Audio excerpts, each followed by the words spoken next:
You're always thinking about how do I get my next? How do I get my next? And before you know it, you've lost your family, your business, your kids, and you're homeless. Getting back to football was just a dream at that time because that's not what you're after. Football was my connection to my family as I was growing up.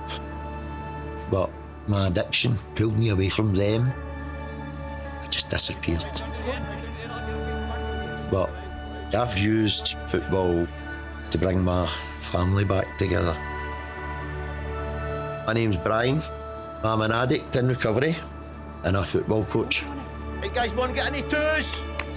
My dad played football, five-a-side football, Monday to Friday, and I wasn't even tall enough to look over the board to see the game. I had to stand in a chair.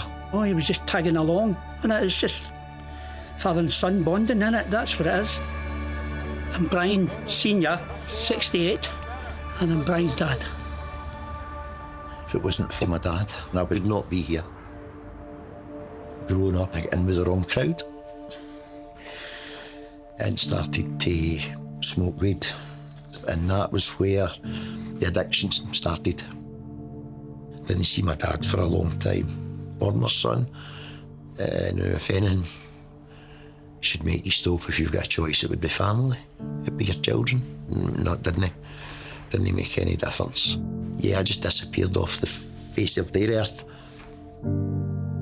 I remember it was like around when I was 12 and I didn't see him for maybe 9 months. I remember like just a period of time where it was just silent. My name's Rory and I'm Brian's son. Rory's very, very quiet lad. He had a hard time really with what Brian was doing to the family. When you're in that kind of thing, you think it's only weeks that are passed, and it's years. Because you're that caught up in your own addiction, time doesn't matter. And then it becomes harder to contact them. He was in a bad place, so every time the phone was gone, you would think maybe it was the police or an ambulance, or it's not nice. And then it got to a stage I had to step in. And we made a plan. Try this recovery cafe, try that, look at this online. Started going to cafes with him because I wanted to understand, because I never experienced anything like that. So when something knocks you for six, you say to yourself, oh, wait a minute, what did I do here? But it's my boy, innit? It's my boy, so it's something you've got to do. One of the fellas at the recovery cafe says, football in Fir Park every Monday, 1:30 to 3. I had a leg brace at the time, and I used my walking stick crutch. And the first thing I did when I got there was, am I okay to play with this? And I turned round and I seen a wee fella called Aidan with cerebral palsy coming out of a wheelchair to play. As soon as I saw him, I thought, I'm where I should be.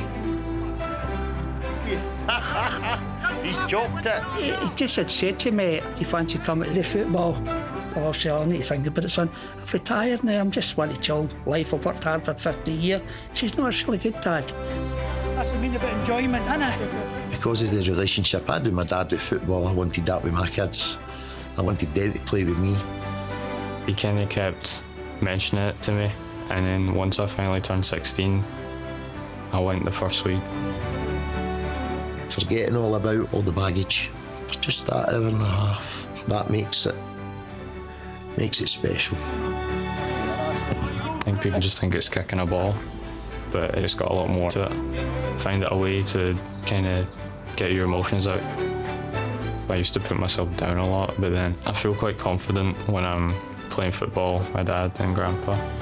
Get more confidence in myself, and then that made me appreciate myself more. 1 minute I was 32, the next minute I was 48. Where did it go? Well, drugs took all that time away, and you can't get it back. But what you've got to focus on is today. Here we go. Oh, past it, yeah. I think he's found his feet on this, and I think it's different now because with myself going and his son going, it does help. Got a purpose every week now. Because I've got my family doing it with me. It means the most to me.